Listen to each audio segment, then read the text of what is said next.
Welcome to alpha academy. আজকে আমরা বুঝাবো ক্লাস 11 এর পারচেজ ডে বুক। প্রথমে আমরা পারচেজ ডে বুকের প্রফর্মাটা বুঝাবো, তারপর বোঝাবো আমরা পারচেজ ডে বুক কি আসে কি আসে না, অর্থাৎ পয়েন্টস টু রিমেম্বার। তারপরে আমরা নেক্সট পারচেজ ডে বুকের একটা মাস্টার প্রবলেম এবং সলিউশন পড়াবো। এই ভিডিওটা দেখলে পারচেজ ডে বুকের যত সমস্যা আছে তোমাদের ক্লিয়ার হয়ে যাবে। প্রথমে তোমরা পারচেজ ডে বুকের প্রফর্মাটা বুঝো। দেখো pro forma purchase day book. In the books of একটা কোম্পানির নাম বা কোনো ব্যক্তির নাম এখানে লিখতে হবে। পারচেজ ডে বুক দিয়ে লেখা শুরু করতে হবে। তোমাদের হবে ডেট হবে, date, particulars, invoice number, ledger folio, details, rupees, amount. অর্থাৎ একটা, দুটো, তিনটে, চারটে, 5টা ঘর করতে হবে। এবং মাথায় রাখবে পারচেজ যেটা ডে বুকস, এখানে কখনো ডেবিট ক্রেডিট বসে না। এটা ডে বুকস, এটা নট অ্যাকাউন্ট।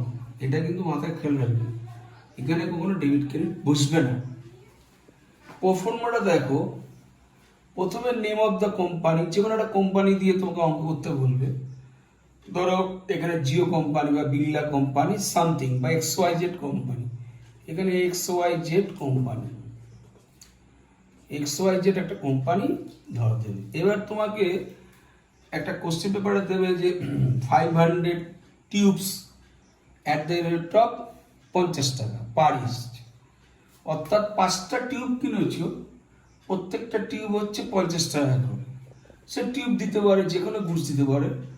তখন এখানে কটা কোয়ান্টিটি গুডস আছে, সেই গুডস তোর 500 goods at the rate of rupees এত ইচ।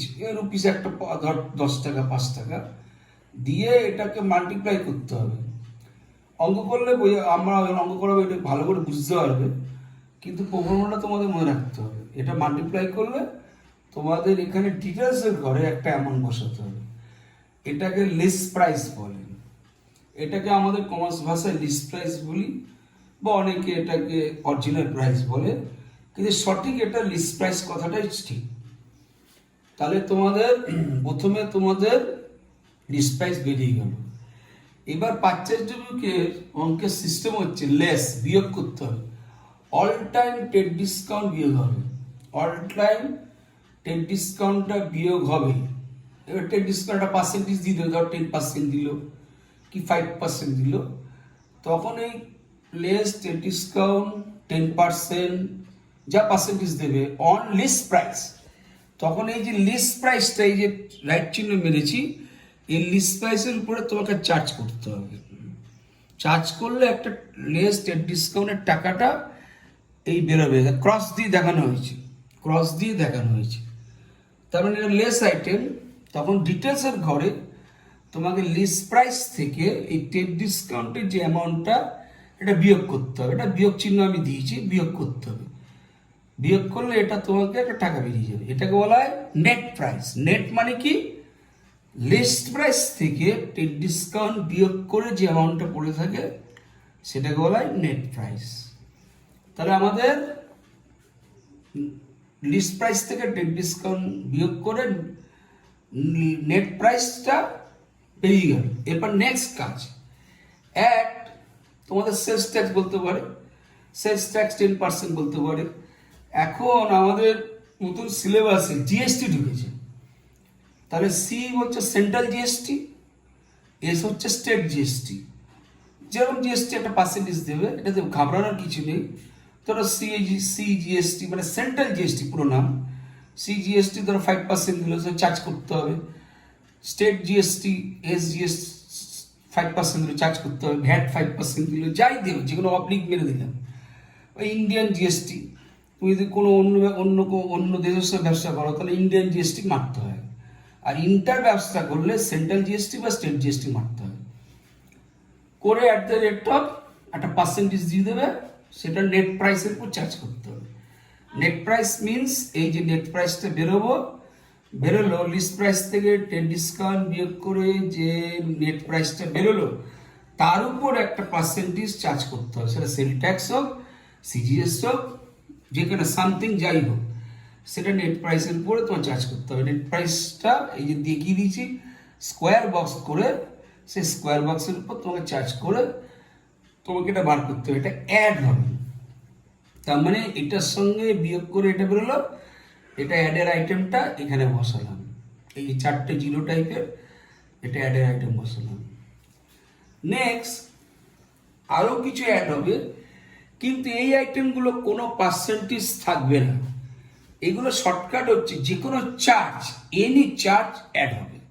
এনি চার্জ মিনস হচ্ছে forwarding charge, carriage charge, freight and insurance charge, packing charge, delivery charge, cleaning charge, coolie charge, cartage charge. এটা কিন্তু কোনো percentage হবে না, এটা টাকা দিয়ে দেবে, 500 টাকা ফরওয়ার্ডিং চার্জ, ধর প্যাকিং চার্জ 50 টাকা, সেইটা তোমাদের এখানে সেই ফরওয়ার্ডিং চার্জ বা ক্লিনিং চার্জ এই টাকাটা, এই যে তোমাকে সার্কেলে করে পয়েন্ট দিয়েছি, সেই টাকাটার সঙ্গে তোমাকে অ্যাড করতে হবে। তাহলে এই টাকাটা আর এই টাকাটা অ্যাড করে তোমাদের যোগ করে এখানে বাইরে বসিয়ে দিতে হবে। তাহলে তোমাদের এটা হয়ে গেল। প্রথমে এটা নেট প্রাইসের টাকাটা, তারপরে এই টাকাটা, একটা দুটো তিনটে টাকা অ্যাড করে এখানে তোমাদের বসাতে হবে আউটার কলম, এই অ্যামাউন্টের ঘরে বসাতে হবে। এটা গেল তোমাদের পারচেজ বুকের performance. Okay my dear students, এখন আমরা বোঝাবো পারচেজ বুকের কিভাবে কি পয়েন্টসগুলো মনে রাখতে হবে। পয়েন্টস টু রিমেম্বার, এগুলো মাথায় রাখবে, ওগুলো অঙ্কের মধ্যে দিলে প্রবলেম হয়ে যাবে। 1 নম্বর, all credit purchase will come, ধারে ট্রানজ্যাকশনগুলো পারচেজ বুকে আসবে।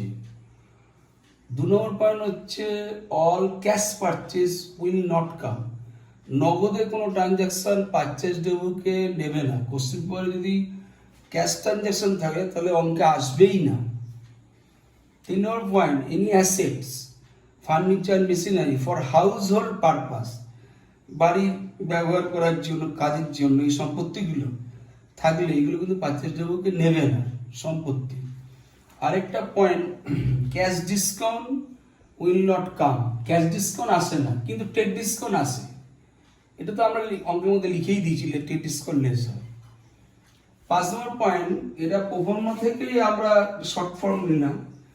তোমাদের তো আগে মাল্টিপ্লাই করে একটু আগেই আলোচনা করেছি যে লিস্ট প্রাইস বার করতে হয়, লিস্ট প্রাইস থেকে all time trade discount less করতে হয়, ট্রেড ডিসকাউন্টটা লিস্ট প্রাইসের উপর চার্জ করতে হয়, ট্রেড ডিসকাউন্টটা পার্সেন্টেজ থাকে, তারপর এইখান থেকে লিস্ট প্রাইস থেকে এটা লেস করলে নেট প্রাইস বেরোয়। এবার নেট প্রাইসের উপরে তোমাকে দিয়ে দেবে পরীক্ষাতে সেলস ট্যাক্স, জিএসটি, এগুলো দিয়ে দেবে যে কোনো একটা, তখন এই নেট প্রাইসের উপরে এই পার্সেন্টেজ চার্জ করতে হবে। তারপরে অ্যাট এনি চার্জ বলতে প্যাকিং চার্জ, ফরওয়ার্ড চার্জ, এগুলো যোগ করতে হবে। তাহলে তোমাদের পারচেজ বুকটা ক্লিয়ার হয়ে যাবে। আমরা এর পরবর্তীকালে নেক্সট ভিডিওতে পারচেজ বুকের মাস্টার প্রবলেম এবং ইজি টু সলিউশন, এই পারফর্মা ধরে যা বুঝালাম সমস্ত জিনিস ক্লিয়ার করব। ওকে মাই ডিয়ার স্টুডেন্টস, তাহলে তোমাদের ভিডিওটা ভালো লাগলে তোমরা লাইক করবে এবং শেয়ার করবে, অবশ্যই সাবস্ক্রাইব করবে, যাতে পরবর্তীকালে তোমাদেরকে আমরা আলফা একাডেমির পক্ষ থেকে ভালো করে আরো অ্যাকাউন্টসগুলো ভালো করে বোঝাতে পারি।